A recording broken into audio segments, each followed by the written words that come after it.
young explorers. It's me, Professor Punzworth, your pun-loving pal in a bow tie. And today, we're diving into something hot, bubbly, and occasionally explosive. No, it's not soda pop with Mentos, it's volcanoes. You might have seen one in a movie, or on a map, or maybe just erupting out of your science textbook. But have you ever stopped to wonder, what is a volcano really? And, more importantly, why do they sound like they need a nap? They're always going, lava, lava, lava. Let's break it down, one magnificent fact at a time. So grab your safety goggles, your sense of adventure, and maybe an oven mitt, because this topic is going to be red hot. Alrighty, let's start with the basics. What is a volcano? A volcano is like Earth's very own pressure cooker. Deep below the ground, hot molten rock called magma builds up. When it gets too full or too hot, Earth says, I need to let off some steam. Boom! The magma bursts through cracks in Earth's crust and erupts onto the surface. Once it's out, we call that hot rock lava. That's right, magma inside the Earth. Lava once it spills out. Kind of like the difference between cookie dough and cookies. Volcanoes come in all shapes and sizes. Some look like giant mountains. Others are hidden deep beneath the ocean. Some even have snow on top. Now that's what I call a chilly, chilly volcano. But no matter where they are or what they look like, all volcanoes are connected to something deep beneath our feet, the inside of the Earth. Coming up next, what's going on under the surface? Let's take a peek inside the planet without getting our eyebrows singed. All right, explorers, time to go on an epic journey down into the center of the Earth. No hard hats required. Just your imagination, and maybe a flashlight made of curiosity. So, what's inside our planet anyway? Let's peel back the layers like a giant Earth onion. First, we have the crust. That's the part we walk on. Mountains, oceans, playgrounds, even the bakery where I buy my cinnamon buns. All on the crust. Beneath that, the mantle. It's like Earth's thick, gooey middle. Hot, semi-solid rock that flows very slowly, kind of like taffy. If taffy were 1,000,000 degrees. Deep inside the mantle, the rock gets so hot it melts. That's where we get magma. Magma is molten rock that moves and bubbles below the surface, just waiting for its big moment. You could say it's the star of the lava show.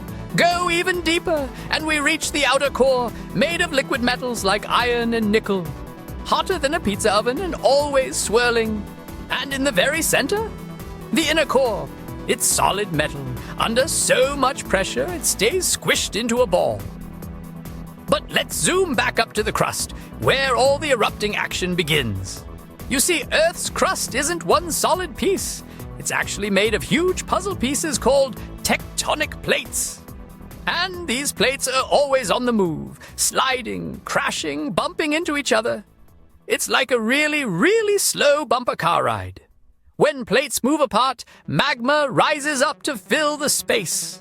When they crash together, one plate dives under the other, melting rock and creating magma. Sometimes magma finds a crack or weak spot in the crust, and kaboom! A volcano is born. So remember, volcanoes start deep underground, with magma rising up from Earth's hot, gooey middle. That's how some volcanoes are born, especially under the ocean. Yup. There are underwater volcanoes all over the place. They're basically seafloor hot tubs. Now, when tectonic plates crash into each other, one plate might get pushed down under the other. We call that subduction. The plate that dives gets super hot and melts, creating magma that rises up. Before long, you've got yourself a mountain full of magma, aka a volcano. And here's another fun twist. Some volcanoes don't even need tectonic plate drama. They pop up in the middle of plates at places called hot spots. Hawaii is a great example. It formed from a hotspot volcano building islands over time. Nature's version of stacking pancakes. All right, now that we know how volcanoes form, let's talk about the different kinds you might see. There are a few major types of volcanoes, and they're all lavally in their own way. First up, the shield volcano. These are wide, gently sloping volcanoes. They don't explode much. They just kind of Ooze. Lava pours out slowly and spreads far. Think of a pancake spreading in a pan, flat, round, and syrup ready. Next, we've got the Cinder Cone volcano. These are small but mighty. They shoot out blobs of lava and ash that pile up into steep cones. Basically, lava fireworks. Then we have the Composite volcano, also called a stratovolcano. These are the tall, classic volcano shapes you see in movies. They can erupt quietly or go full kaboom. They're the drama queens of the volcano world. And don't forget underwater volcanoes, where lava meets water and cools quickly. These guys help build new land on the ocean floor. That's one way to make a splash. So whether they're oozing, exploding, or bubbling underwater, volcanoes come in all shapes and lavitudes. Coming up next, let's talk eruptions. What happens when a volcano blows its top? And how we measure the boom. All right, now that we've built the volcano, let's blow the lid off it. Don't worry, I brought my imaginary lava-proof boots. So, what exactly happens when a volcano erupts? Well, remember that magma bubbling beneath the surface? If enough of it builds up and pressure gets too high, boom! The magma blasts through cracks in the crust. Lava, ash, gas, and rocks go flying. It's like Earth's version of a surprise party, only less cake, more kaboom. Some eruptions are slow and steady. Lava just oozes out. Others are explosive, shooting clouds of ash high into the sky. To measure how powerful an eruption is, scientists use something called the Volcanic Explosivity Index, or VEI for short. It's kind of like a volcano report card. VEI 1, just a little burp. VEI 8, total lava-geddon. So, where in the world are all these volcanoes hiding? Turns out they love to hang out near tectonic plate boundaries. One of the most famous spots? The Ring of Fire. It's not an actual ring you wear, though that would be smoking hot fashion. The Ring of Fire is a giant loop around the Pacific Ocean, filled with volcanoes and earthquakes. Countries like Japan, Indonesia, Chile, and the US, especially Alaska and Hawaii, are all part of this fiery club. But volcanoes aren't just in one place. They're all over the world. Let's take a lava stroll through a few of the most famous volcanoes on Earth. First up, Mount Vesuvius in Italy. Back in the year 79, it erupted so suddenly and so powerfully, it buried the Roman city of Pompeii in ash. People didn't know what hit them. It was like history's spiciest surprise. Next, we've got Mount Fuji in Japan. Peaceful, tall, and beautifully snow-capped. It's also a volcano. Sometimes nature wears a disguise. Over in Hawaii, there's Kilauea, one of the most active volcanoes in the world. It's constantly oozing lava, like a peanut butter and jelly sandwich that never stops dripping. And let's not forget Eyjafjallajökull in Iceland. Say that 3 times fast. I dare you. When it erupted in 2010, it shut down flights across Europe. Turns out volcanoes don't need passports to cause chaos. So, whether they're ancient, active, or hiding under the sea, volcanoes have helped shape the Earth for millions of years. But wait! We've talked about eruptions, explosions, and Earth's crust cracking open. But did you know volcanoes actually help the planet too? Let's explore some lava-lightful benefits. First up, new land. When lava cools and hardens, it turns into solid rock.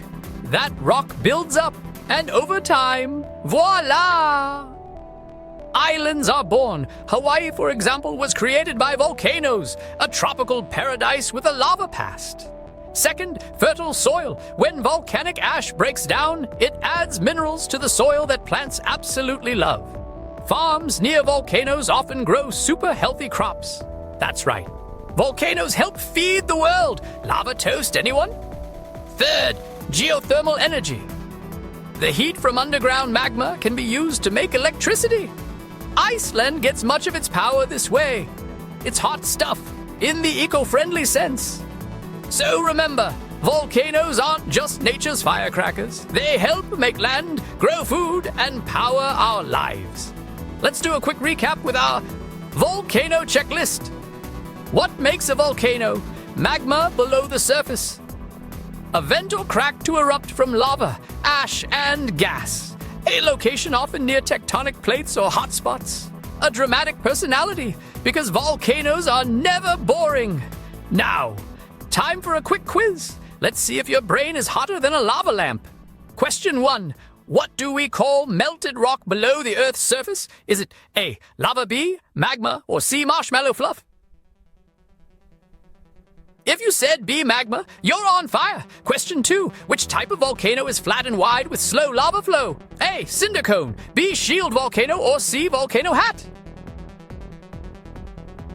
The answer is B, shield volcano, and one more for bonus boom points. Question 3. Which country uses volcano heat for energy? A, France, B, Iceland, or C, Hot Doglandia? If you said Iceland, you've got geothermal genius. Alrighty, lava lovers, that's the end of our volcanic voyage. We explored the core, climbed a cone, and dodged imaginary eruptions. And remember, if you ever feel like you're about to erupt, take a deep breath and say, I love learning. Until next time, I'm Professor Punzworth, reminding you that curiosity is the real superpower, and puns are the magma holding us together. Stay curious, stay kind, and stay cool, even when things get hot. See you next time on The Curious Professors!